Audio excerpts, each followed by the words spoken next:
네, 오늘장 랭킹 5 시작하도록 하겠습니다. 오늘도 두 분과 함께 자세한 이야기 나눠보죠.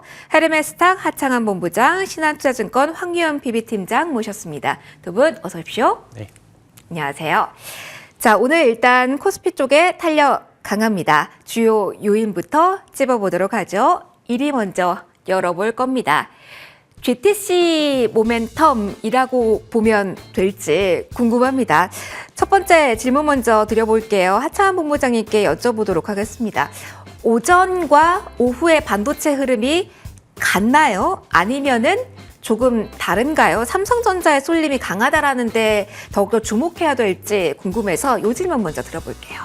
네, 일단은 삼성전자가 강하고 소부장들도 비슷한 수준 흐름을 유지를 하고 있는 것 같아요. 그래서 오전장 대비했을 때 엄청 강하다라고 보기는 좀 어려운 것 같고요. 다만 수급이 그 장 초반에는 삼성전자의 상승과 대비했을 때 수급이 좀 덜 나왔는데 그래도 외국인 수급이 조금 더 집중되는 흐름들이 유지가 되고 있어서 조금 더 안정감이 있다라고 보시면 될 것 같고, 오늘 외국인 현물 그리고 선물 프로그램 비차익 순매수 모두 좋은 흐름들이 나타나고 있는 상황입니다. 특히나 이제 외국인의 수급이 삼성전자로 크게 쏠리고 있는 것은 나쁘지 않다라고 보시면 좋을 것 같고, 이게 이제 우리나라가 한 2년 정도 사이에서 좀 이런 수급적인 변곡점이 있었는데 23년 10월에 수출입 데이터가 이제 양전을 했을 때 한 번, 그리고 24년 6월에 또 한 번 이렇게 좀 수급에 큰 변곡점이 있었거든요. 아직까지는 외국계 수급 동향을 보시면 크게 돌아오지는 않는 상황이지만 이렇게 이제 대규모 외국인 수급이 모처럼 특정 산업군에 쏠리고 있는 상황이기 때문에 만약에 여기서 좀 연속성이 더 생긴다라고 한다면 지수까지도 좀 보실 수 있지 않을까라고 보고 있고, 일단은 이 반도체 쪽은 레거시 쪽이 가격 상승 기조가 유지가 되고 있고,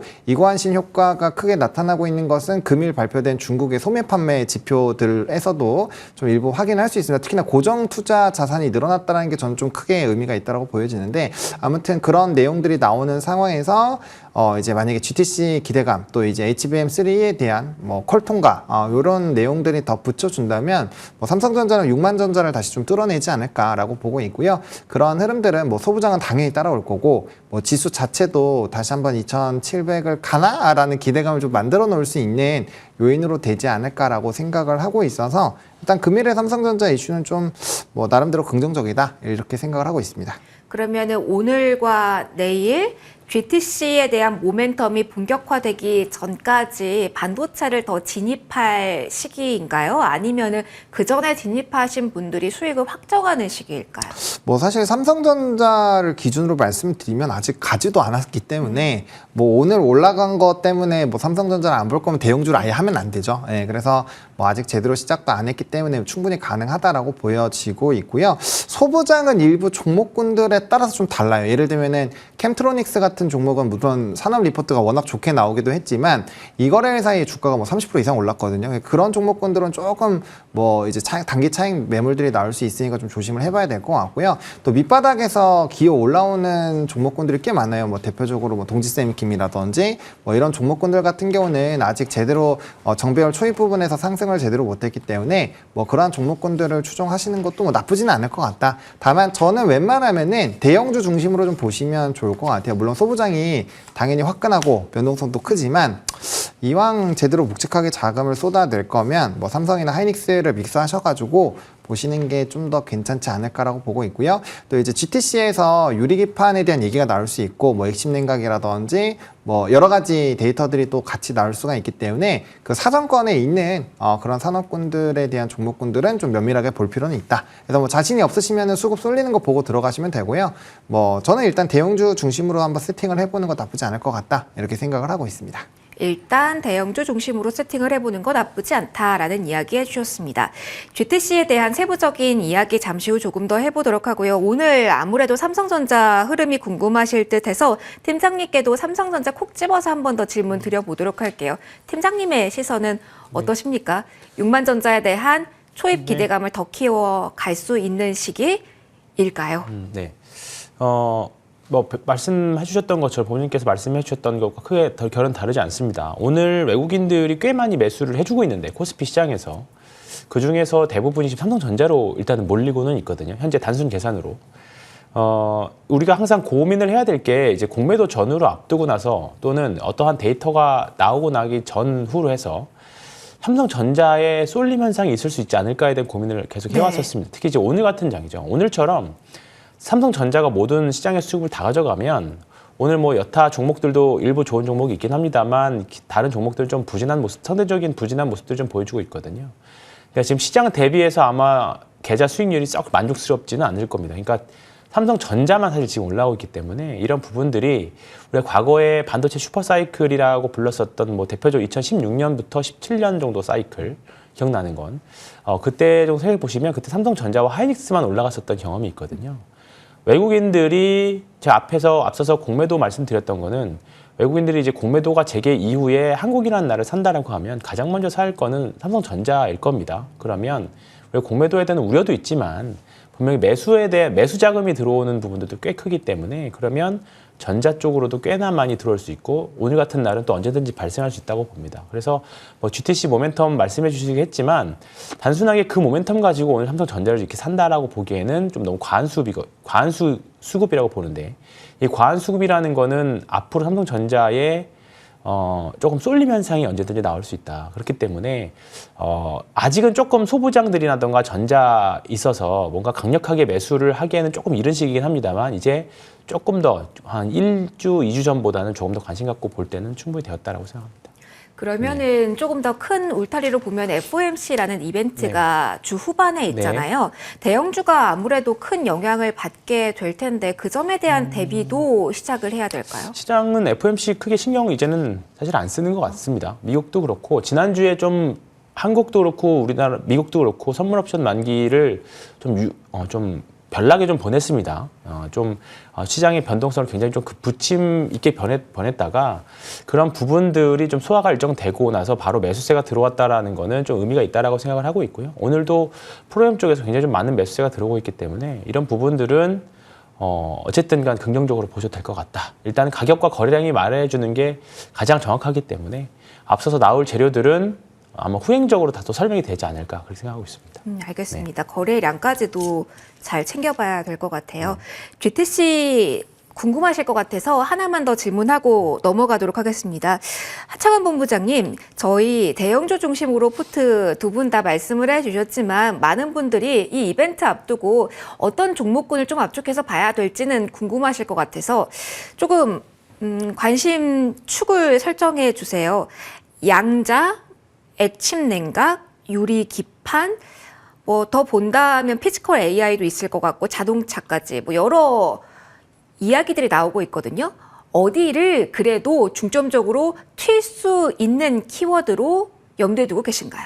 저는 뭐 양자이긴 한데 양자는 어차피 저쪽 반도체 쪽에서 좀 떨어져 있으니까 빼고 반도체 쪽에서 보면은 유리기판이 일단 가장 뭐 유망하지 않을까 더 생각하고 넓게 본다면 그럼 양자도 포함해서 보세요?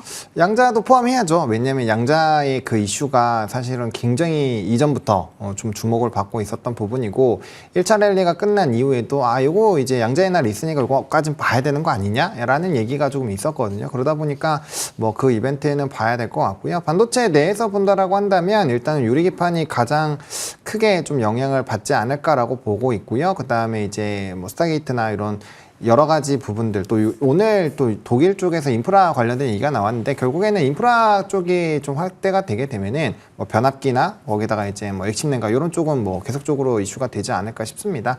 그래서 사실 조금 더 가시화가 되어 있는 쪽은 유리기판 쪽이라고 생각을 하고 있고요. 그다음에 최근에 삼성공조가 또 유리기판 그 액침냉각 쪽에서 대장주 역할을 해주면서 오늘도 막 급등이 좀 나오긴 했는데 뭐 삼성발도 조금 붙어 있긴 하거든요. 그래서 시세 분출 흐름을 보면은 둘 다 좀 비슷한 수준이라서 일단 두 가지 부분을 좀 보시는 게 맞을 것 같고 혹여나 플러스 알파로 좀 얘기가 나오면 CXL이나 뭐 온디바이스 AI까지도 언급이 나올 수 있으니까 일단 시장에서는 지금 단기적으로는 그쪽이 좀 더 좋지 않을까 싶어서 이미 선제적으로 주가 움직임이 꽤 나왔잖아요. 네. 그래서 그쪽을 먼저 좀 보시면 좋을 것 같고 그쪽에 세론이 나오면서 만약에 이제 기타 나머지 두 가지 쪽으로 수급이 쏠리면 그쪽에서 플레이를 하셔야 되지 않을까 생각을 하고 있습니다. 그래서 제가 왜 대형주로 보자고 했냐면은 사실 소형주는 이미 주가가 좀 반영을 한 바가 있어요. 그러면 좀 주가의 추이가 애매한 부분이 있기 때문에 대형주가 조금 더 안전하다라는 생각이 들었고요. 대형주에 있다가 소부장 수급 쏠림 쪽으로 옮기면 그뿐인데 이제 먼저 선제적으로 유리기판이다라고 확정을 짓고 거기다 다 들어갔는데 유리기판이 세론으로 빠지면은 대응이 안 되거든요.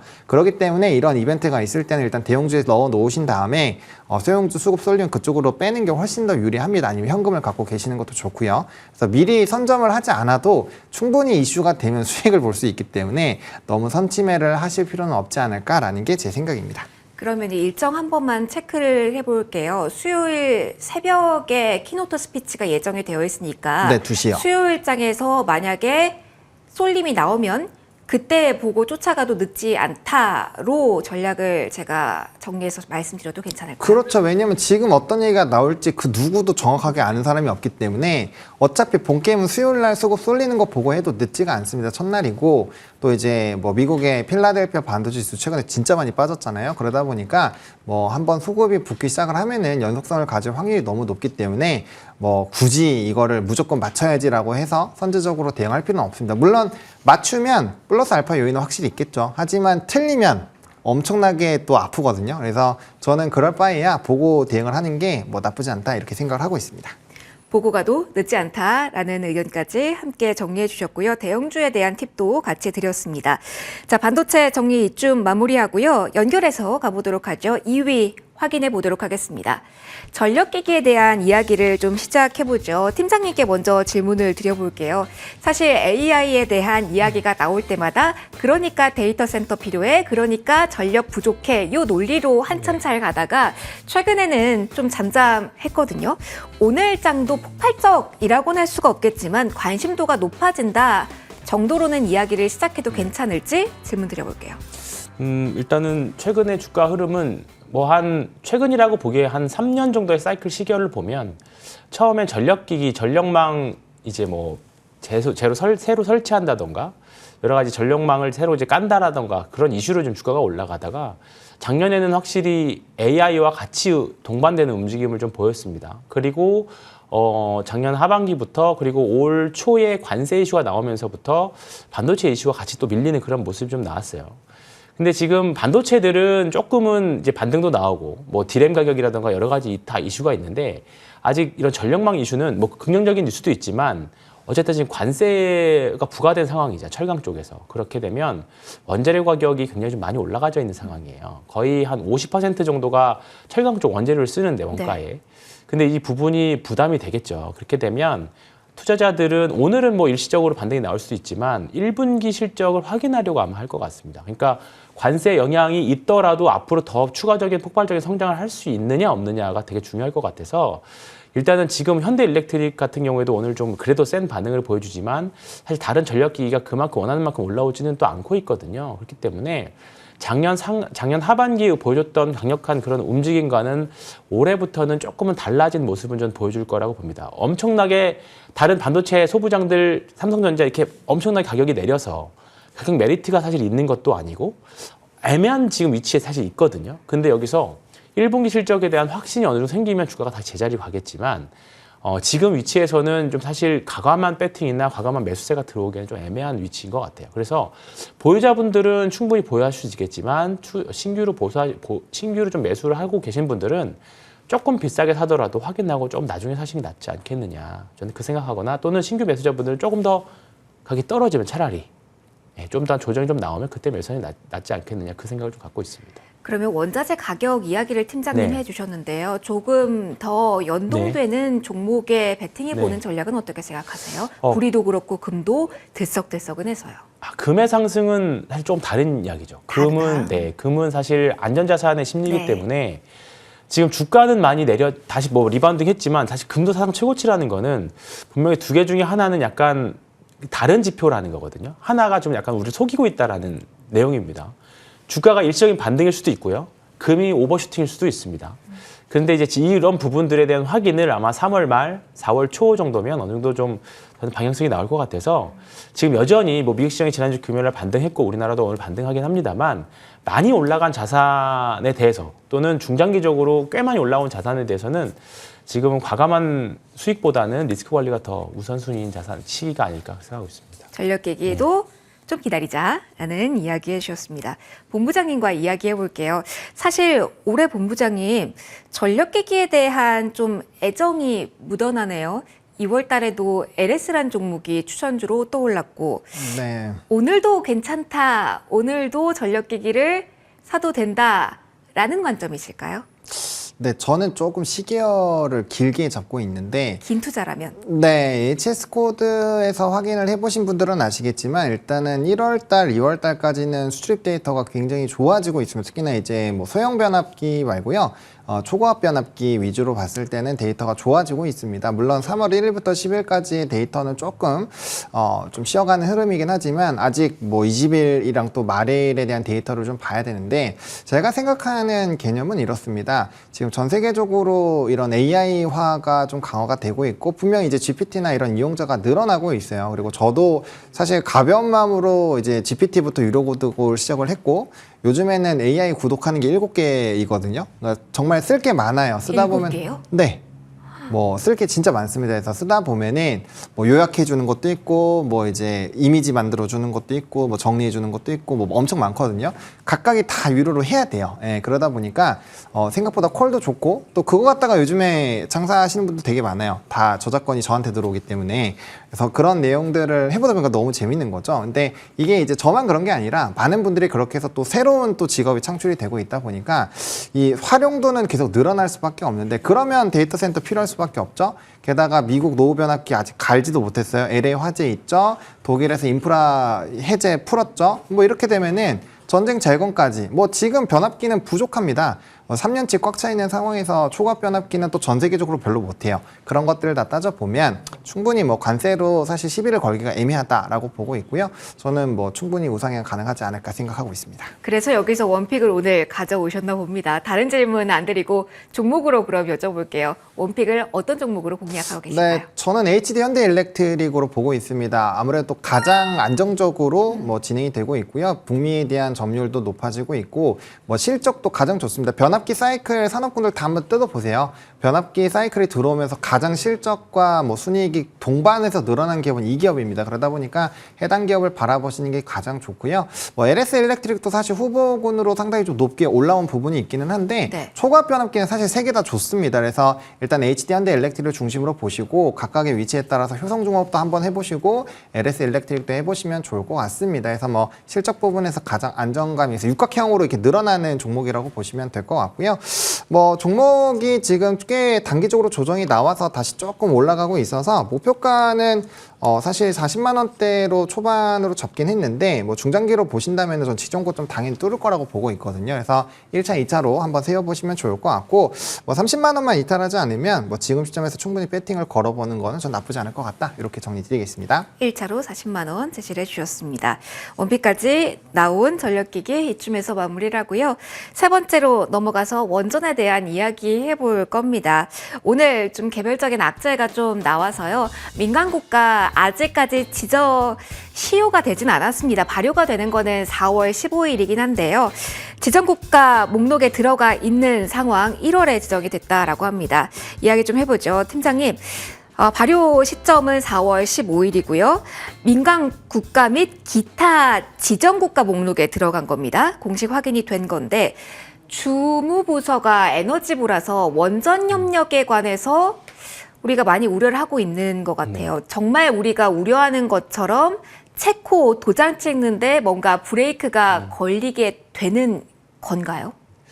일단은 그 부분들은 정치적인 변수를 가지고 가는 부분들이기 때문에 사실 지금 상황에서는 기술력이라던가 지금까지 해왔던 우리나라 수주해왔던 봤을 때는 당연히 종목 단으로만 보면 당연히 가지고 갈 수 있는 업종이고 종목들입니다. 다만 말씀하셨던 대로 이런 갑자기 튀어나오는 이런 정치 변수들이 그동안에 우리가 갖고 갔었던 긍정적인 시나리오를 한 번에 무너뜨릴 수 있는 부분들이기 때문에 저도 섰불리 지금 너무 좋습니다. 사세요라고 말씀드리기가 좀 애매한 부분들이 많아요. 그래서 이 부분에 있으면 처음에 말씀드렸던 뭐 변압기 쪽이랑 좀 결이 좀 비슷합니다. 오늘 질문들이 좀 애매하게 대답을 드릴 수밖에 없을 것 같은데 지금의 방향성은 어떻게 보면 약간 배팅도 약간 섞여 있는 것 같아요. 소위 말해서 투자라기보다 만약에 어떤 쪽이 잘 되면 이 정치적인 문제가 한국이랑 미국이랑 잘 풀어갈 수 있을 것 같다라는 쪽에 배팅을 하는 거면 당연히 가져가는 거고요. 그게 아니라 좀 더 악화될 것 같다 또는 앞으로 우리나라가 취소를 뭐 프랑스나 미국에 더 수주를 더 뺏길 것 같다라고 생각을 해버리면 당연히 매도를 해야 되는 관점입니다. 그러면 투자자 입장에서는 이 부분에 대한 리스크를 회피를 하느냐 떠안고 가느냐 그 문제인데 제가 방송에서 말씀드릴 수 있는 건 확인한 후에 사자가 일단은 공식적으로 말씀드릴 수 있는 방법인 것 같아요. 저도 오늘 계속 오전 내내 원전과 관련된 내용을 계속 공부 좀 해보고 종목을 살펴봤는데 주가 흘러가는 것들이라던가 세부 내용들은 사실 팔 이유가 전혀 없을 것 같아요. 더군다나 유럽 쪽에서도 지금 다시 원전을 다시 복구하려고 네. 하고 있고 그다음에 심지어는 전기가 모자라기 때문에 전통 이제 석유 발전소까지 석탄 발전소까지도 다시 재개를 하려고 하고 있는 부분들이고 전 세계적으로 지금 원전 또한 다 노후화가 돼 있는 상태예요. 근데 이런 부분들을 해결해 주려면 할 수 있는 나라가 사실 몇 개 없거든요. 그러면 이런 부분들만 보면 원전 산업에 대해서 우리가 투자를 안 할 이유가 사실 전혀 없는데 주가는 계속 몇 프로 한 달째 넘게 횡보를 하고 맞아요. 있죠. 사실 지금 말씀드렸던 악재들이 다 주가에 다 녹아져 있는 거거든요. 그나마 다행인 거는 주가가 밀리지 않고 옆으로 횡보한다는 거는 반대로 상승 쪽에 배팅하는 수급들도 굉장히 많이 있다라는 거죠. 그래서 지금 신규 진입은 일정 물량을 사놓고 올라가면 따라 사는 전략이 가장 합리적인 전략이라고 보고 있고요. 그렇다고 있는 물량을 좀 매도할 거냐? 또 그런 문제는 또 아니라고 봅니다. 그래서 지금은 중립보다는 조금 더 긍정적인 정도의 뉘앙스로 좀 말씀드리고 싶습니다. 보유자분들은 지금 그래도 당연히 보유하시는 기다리시는 게 네, 맞습니다. 네. 최선의 선택 네, 이야기해 주셨습니다. 원전에 관해서 본부장님과도 이야기를 해보죠. 그러면 한 종목 꼽아서 이야기를 다른 시각으로도 해보죠. 삼성물산도 질문을 좀 드리고 싶은데 소형 SMR이라는 키워드는 좀 다르게 보는 걸지 아니면 삼성물산은 상법 개정 그 이슈를 가지고 지주사 성격이기 때문에 별도로 오른 건지 궁금합니다. 이 종목은 어떻게 봐야 될까요? 저는 후자라고 생각을 하고 있습니다. 네, 뭐 일단은 물산이 가지고 있는 게 그거 이제 그 지배구조 관련된 부분에서 좀 이슈이지 않을까라고 보고 있고요. 일단은 원전은 앞에서 말씀해 주신 거에 저도 거의 동의합니다. 원전 역시도 에너지원에 따른 우리나라가 30기가 있고 미국이 54기밖에 없어요. 그 큰 땅덩어리 안에. 그러니까 이제 안정적인 전기를 좀 계속 공급을 해야 되는데 뭐 다른 에너지로는 저는 쉽지 않다라고 봅니다. 그래서 원전 앞으로 계속 확대가 될 것 같은데 문제가 뭐냐면 지금 이제 우리나라는 SMR 쪽보다는 사실 대형 원전 쪽에 조금 더 치중이 되어 있거든요. 네. 네, 그러다 보니까 일단은 대형 원전 이슈로 좀 부각이 되고 있다라고 보시면 될 것 같고요. 부정적인 부분들이 물산도 원래 그쪽으로만 이슈가 부각이 됐으면 빠질 텐데 사실 물산에서 SMR이 차지하고 있는 그 규모가 그렇게 작죠. 크다라고 보기는 어렵기 때문에 오늘은 이제 그 이제 지주사 이런 개념으로 보시는 게 맞지 않을까 생각합니다. 알겠습니다. 불확실성이 조금 더 제거될 때까지 좀 기다려볼 필요가 있다라는 조언까지 좀 받아봤습니다. 4위에서 또 다른 관점 이야기를 해보도록 하죠. 방산과 함께 조선 이야기 해볼게요. 본부장님 이어받아 주세요.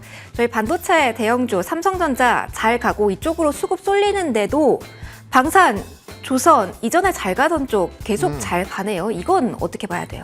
네, 오늘 삼성전자를 제외한 수급 2등, 3등, 4등이 다 방산입니다. 네. 그러다 보니까 수급이 약하다라고 보기 어렵고요. 저는 일단은 독일에서의 그 방위비 제한을 풀어버린 게 가장 크지 않나 싶습니다. 독일에서 보통 어떠한 행동을 하기 시작을 하면 나머지 유럽 국가들이 다 쫓아가는 경향이 꽤 크거든요. 그러다 보니까 그쪽에서의 좀 이슈가 상당히 좀 클 것 같고요. 이래서 방위비 자체가 엄청나게 늘어날 것으로 예상이 되고 있습니다. 이거는 뭐 이제 트럼프 대통령이 유럽 쪽에 방위비를 더 올려야 된다 이런 얘기를 할 때부터 사실 좀 방산업에 대한 기대감이 높아졌었던 상황이고 프랑스 대통령이 지금 미국에 대한 상품을 쓰지 말자라고 얘기를 하고 있는데 사실상 유럽이 제일 많이 좀 쓰고 있는 게 미국 거거든요. 근데 미국 거를 안 쓰면 다른 나라에서 우리나라께 좀 점유율이 그래도 꽤 큽니다. 네. 2등, 3등 왔다 갔다 하는데 지금은 한 3등 정도 할 겁니다. 그러다 보니까 이제 수요가 더 늘어날 것이고요. 또 우리나라 쪽으로 좀 수급이 많이 쏠릴 수밖에 없었던 게 지금 무기가 전 세계적으로 너무 주문이 많이 들어와 있어요. 그러면 이제 속도가 중요한데 우리나라가 아직상 문화사 빨리빨리가 있잖아요. 그래서 납기 쪽에서는 뭐 사실 방산뿐만 아니라 거의 모든 산업군들이 납기 어기면 난리가 나잖아요. 네, 근데 네. 주가 수준을 보면 신고가 터치가 워낙 많이 돼서 네. 더 반영할 수 있는 구간 맞는지가 가장 궁금하실 것 같아요. 근데 이게 중요한 게 이거죠. 펀더가 반영이 되면서 올라가기 때문에 일단은 뭐 엄청 비싸다라고 보기 어렵고요. 그리고 기타 유럽에 있는 방위업체들도 사실 주가가 굉장히 많이 올라가고 있습니다. 그런 거 비교했을 때 뭐 글로벌적으로 방위 산업체들의 주가가 안 오르냐 그것도 아니죠. 거기다가 수주잔고와 펀더가 계속적으로 좋아지고 있는 환경이 되어 있기 때문에 밸류에이션 반영을 다시 해야 돼요. 그런 방향으로도 증거가 리포트가 나오고 있는 상황이죠. 그러다 보니까 뭐 사실상 주가 위치가 높다라고 해서 단순히 안 보거나 할 필요가 있을까라는 생각입니다. 왜냐면 회사라는 게 넘버가 찍히고 산업이 계속 성장하고 계속 넘버가 좋아지면 당연히 평가가 좋아져야 되는 것이고 그럼 당연히 주가는 더 올라갈 수 있는 부분이거든요. 그 궤도가 깨지는 어떠한 상황이 생기면 당연히 조심을 해야 되겠지만 그게 아니라고 한다면 연속성을 가질 것 같고요. 또 이런 얘기 들으면 그러면 고가권에서 몰빵해야지 이렇게 해서 막 엄청 거치 투자하시는 분들이 있는데 당연히 그렇게 하시면 안 됩니다. 그래서 지금 시점에서 이제 와서 방위 산업을 신규로 접근하시는 분들은 꼭 엑시트 라인을 꼭꼭 설정을 해놓고 들어오셔야 돼요. 그건 당연한 겁니다. 기술적으로 해서 그렇게 엑시트 라인만 잘 정해놓고 보신다라고 한다면 뭐 저는 충분히 좀 더 연속성을 가질 수 있지 않을까 생각을 하고 있습니다. 지금 대형주 가운데서도 연속성이 나올 수 있다로 제가 정리를 해도 될까요, 본부장님? 네. 알겠습니다. 고점 라인의 추가적인 탄력까지 이야기를 해주셨습니다.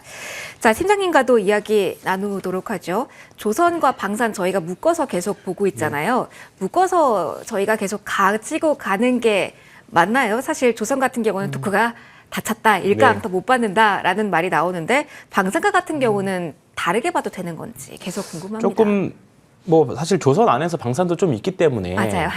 특히나 이제 최근 들어서 뭐 현대중공업이라던가 뭐 하나오션에서 군함 관련 이슈로 주가가 좀 많이 올랐기 때문에 같이 묶어서 가는 거긴 하지만 사실 지금 방산주 올라가는 거는 유럽 쪽에서의 이제 재무장과 관련해서 그 모멘텀이 사실 더 클 수밖에 없죠. 그렇다 보니까 로템이라던가 하나 에어로스페이스, LIG 넥스원 이런 종목들이 상대적으로 센 부분들을 좀 보여주고 있죠.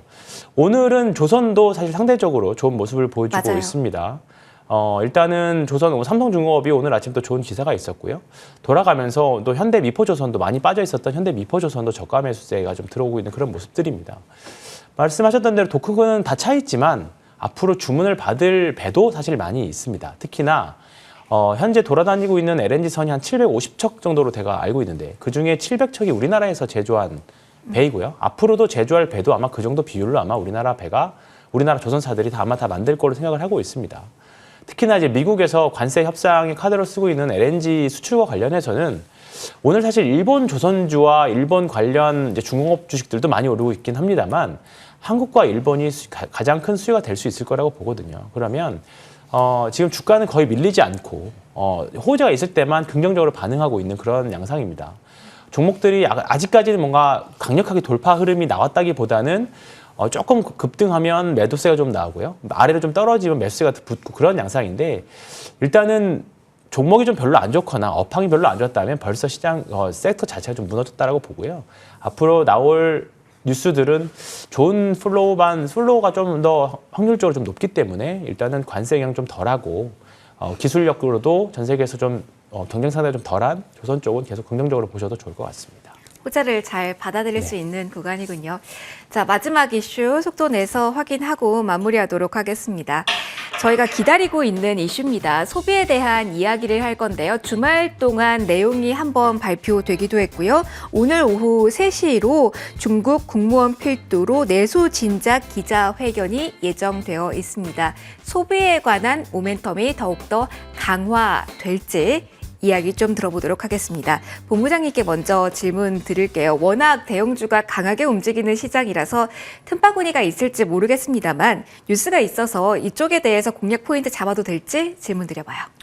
일단은 저 이제 소매 판매부터 시작해서 여러 가지 이제 데이터들이 나왔는데 일단 제가 원문을 다 좀 해석을 해서 봤었거든요. 네. 근데 생각보다 데이터가 꽤 잘 나왔어요. 그러다 보니까 그런 데이터 발표 이후에 은근슬쩍 엔터주들이 좀 꽤 많이 올라왔습니다. 물론 디어 위에 뭐 텐센트와 함께 합작해서 뭐 어플을 만든다 뭐 이런 내용들도 있긴 했지만 어쨌든 이제 소비가 진작이 됐을 때 플러스 알파 요인을 받을 수 있는 기업들이 생각보다 꽤 나쁘지 않게 주가가 은근슬쩍 올라와 있는 상황이에요. 그래서 이제 3시에 발표 기자회견이 있죠. 네. 그러다 보니까 거기서 또 어떠한 내용이 추가적으로 나오는지 좀 체크를 해보셔야 될 것 같은데 어쨌든 데이터로만 놓고 보면은 생각보다 많이 좋은데? 라는 생각을 하게 됩니다. 그럼 이제 중국발 모멘텀에서 이제 부양책이 실질적으로 이 지표의 넘버에 찍히기 시작을 한 거고 그러면 이제 부양책이 추가적으로 계속 쏟아져 나오는 현 시점에서 그럼 중국에 한번 경기가 턴할 수도 있겠거니 라는 생각이 들 거잖아요. 그래서 그러한 내용이 되면은 이제 중국 관련된 종목군들부터 시작해서 뭐 중국이 소비가 늘어났을 때 뭐 플러스 알파가 될 수 있는 뭐 카지노부터 엔터, 뭐 컨텐츠, 뭐 여행 이런 쪽들 다 좋아지게 되겠죠. 그래서 그러한 한번 강한 순환매가 나올 수 있으니까 그러한 내용들을 조금 대비를 해봐야 되지 않을까 슬슬 그런 준비 정도는 해봐야 되지 않을까 정도를 오늘 지표에서 조금 해석을 해봤고요.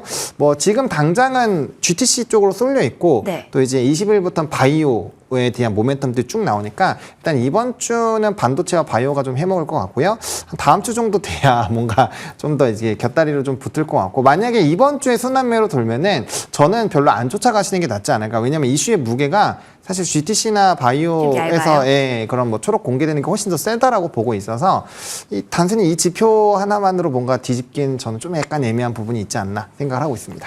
이번 주 초반에는 반도체 그리고 후반에는 바이오 쪽을 보자 이렇게 정리를 해주셨습니다. 황윤 팀장님과는 종목으로 좀 이야기를 먼저 시작을 해야 될 것 같아요. 워낙 화장품 쪽에 애정을 드러내 주셨고 오늘 원픽도 가져와 주셨는데 와, 이 종목은 정말 고공행진이고 투자 경고 종목으로 지정이 되기도 해서 한번 질문을 먼저 드리고 또 여쭤봐야 될 것 같습니다. 원픽으로 먼저 소비에 대한 모멘텀 소개를 해주신다면요. 파마리서치 오늘 보셨겠지만 투자 경고가 지정되면서 조금 조정이 나온 양상입니다. 네네. 그렇게 되면 이제 기관들이나 외국인 수급들이 좀 제한되기 때문에 당연한 결과라고 보시면 될 것 같습니다. 지금 화장품 주식들 보면 사실 몇몇 종목은 한참 위에 있고요. 몇몇 종목은 여전히 밑바닥에서 올라오려고 하는 시도조차 보이지 않는 종목들도 많이 있습니다. 가장 큰 차이점은 지금 중국이나 미국에서 경쟁자가 있느냐 없느냐 그리고 관세 영향을 받느냐 안 받느냐 그게 가장 크거든요. 지금 한창 중국에서 경쟁자도 없고 중국 쪽으로 계속 수출이 늘어나는 대표적으로 리쥬란 하고 있는 파마리서치 같은 경우에는 당분간 경쟁자가 없다라고 보셔도 될 것 같습니다. 그렇기 때문에 지난 주말에 나왔던 수출 지표도 굉장히 잘 나왔고요. 그 다음에 오늘 아침에 이제 중국에서 소비 지표 발표한 것도 화장품 쪽은 계속 좀 사실 상대적으로 더 많이 늘어나고는 있는 상태입니다. 우리가 2월 달에 이제 중국에서 한한령 해제에 대한 기대감으로 나와서 조금 전반적으로 엔터 화장품들이 좀 올랐다가 지금 다른 쪽 뭐 방산이라던가 그다음에 방산이라던가 반도체라던가 바이오라던가 그쪽으로 수급이 좀 일찍을 좀 가서 그렇지 다시 5월 달 3월 말 정도 또 4월 달 가면 또 한한령에 대한 이슈가 또 분명히 또 언젠가 나올 거거든요. 그러면 그때 대비해서 화장품 섹터들은 잘 모아가시면 또는 엔터 섹터들은 모아가시면 저는 여전히 위로 아직은 성장 가능성이 많이 있다라고 이렇게 보고 있습니다. 의료기기에 대한 모멘텀도 추가해서 보시는 건지 궁금하고요. 네. 그리고 저희 시간이 된다면 만약에 소비 섹터에서는 압축해서 화장품과 엔터만 봐야 되는 건지도 답변 주시면 좋을 것 같아요. 일단 화장품, 엔터, 미디어 모두 다 저는 보셔도 될 것 같은데 지금부터는 종목별로 선택이 굉장히 좀 중요할 것 같아요. 다만 한한령과 관련된 종목들은 또 거기다 이제 플러스 엔터와 관련된 종목들은 사실 관세하고도 연관이 없고요. 중국에서 소비를 계속 부양하고 하려는 느낌이고 분위기고 그 다음에 지금 중국은 어떻게 해서든지 소비를 부양하기 위해서 타국의 이득이 가더라도 중국의 소비를 부양할 수 있다라고 하면 다 허용해주는 분위기이기 때문에 엔터 산업들과 화장품 안에서도 중국 기업들이 못하는 우리나라 화장품 회사들 위주로는 보실 필요가 굉장히 좀 크다라고 생각하고 있습니다. 알겠습니다. 선별적인 투자 포인트까지 저희 받아봤습니다. 랭킹5 오늘 여기서 마무리하도록 할게요. 하창한 본부장, 황유원 팀장 두 분과 함께했습니다. 두 분 좋은 말씀 고맙습니다. 감사합니다.